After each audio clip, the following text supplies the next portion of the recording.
This is a walk around of a totally rebuilt Peerless 10 by 20 roller mill.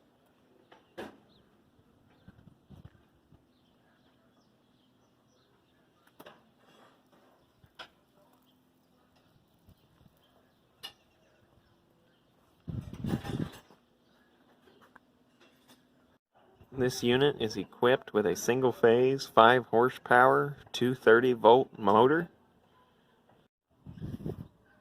This unit is equipped with a magnet in the in-feed hopper. This unit is also equipped with a roll gap adjustment.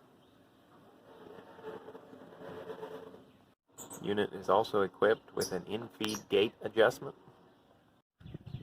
This unit is also equipped with a rotating agitator in the in-feed hopper for even feeding. These levers on both sides of the unit are for locking the roll gap adjustment in place once you have set it. Here we have the unit running for you.